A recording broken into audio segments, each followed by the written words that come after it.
বন্ধুরা দেখো, নিরামিষ দিনে এই ঝিঙে আলু পোস্ত খেতে খুবই ভালো লাগে। পোস্ত তো সবাই রান্না করো, কিন্তু আমি যেভাবে রান্না করলাম এইভাবে একবার তোমরা ঝিঙে আলু পোস্ত বাড়িতে রান্না করো, তারপর আমার কমেন্ট বক্সে জানাবে কেমন হয়েছে। এই ঝিঙে আলু পোস্তই কিন্তু আজকে আমি তোমাদের সাথে শেয়ার করছি।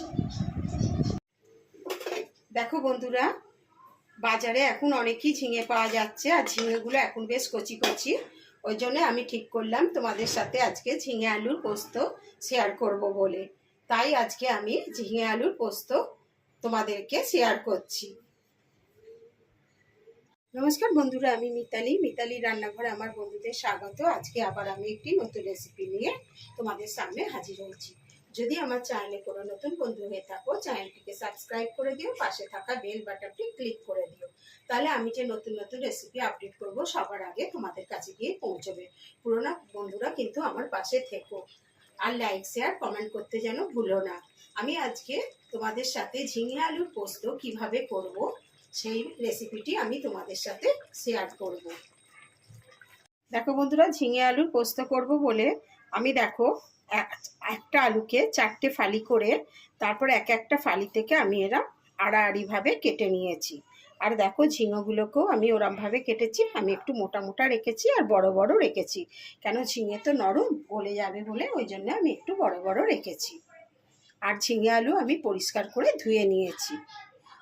বন্ধুরা দেখো, আমি ওভেন জেলে কড়া বসিয়ে দিয়েছি, আর কড়াতে দেখো আমি তেল দিয়ে দিচ্ছি।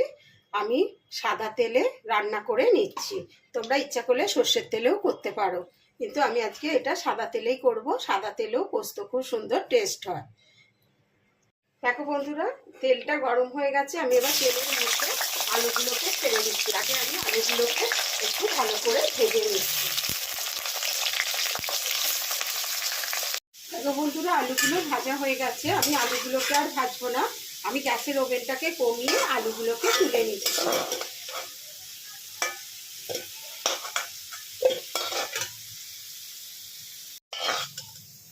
দেখো আলুগুলো সব তুলে নিলাম। এবার আমি দেখো এই তেলের মধ্যে ঝিঙেগুলোকে দিয়ে দিচ্ছি, দিয়ে আমি ঝিঙেগুলোকে ভেজে নিচ্ছি।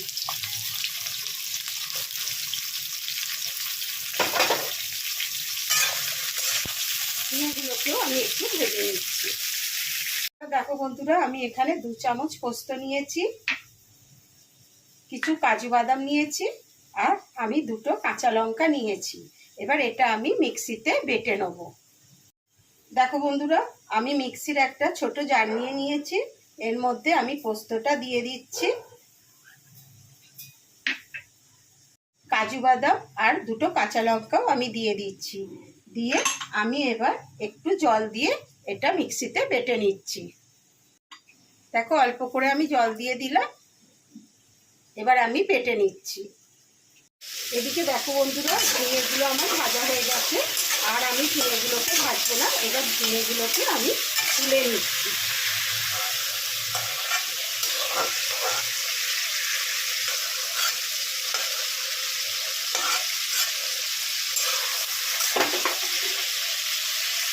এদিকে দেখো বন্ধুরা, আমি এবার তেলের মধ্যে একটু কালো জিরে ফোড়ন দিয়ে দিচ্ছি।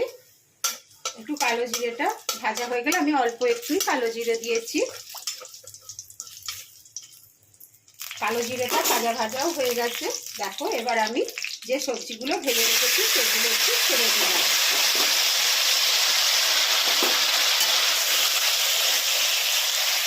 দেখো বন্ধুরা, এবার আমি এই সবজিগুলোর মধ্যে মশলা দিয়ে দিচ্ছি। দেখো অল্প একটু হলুদ দিয়ে দিচ্ছি, বেশি দিইনি। আর একটুখানি দিয়ে দিলাম একটুখানি কাশ্মীরি লঙ্কার গুঁড়ো দিয়ে দিচ্ছি। দেখো অল্প একটু কাশ্মীরি লঙ্কার গুঁড়ো দিয়ে দিচ্ছি, আর একটুখানি আন্দাজ মতো নুন দিয়ে দিচ্ছি, আর একটু নুন দিয়ে দিচ্ছি। নুনটা তোমরা আন্দাজ মতন দেবে, যেমন তরকারি সবজির পরিমাণ থাকবে সেরকম আন্দাজ করে নুনটা দেবে। বন্ধুরা এবার দেখো এটা আমি একটু ঢাকা দিয়ে রাখছি। একটু আগে আমি সেদ্ধ করে নিচ্ছি, তারপরে আমি এতে অল্প করে জল দিয়ে দেবো।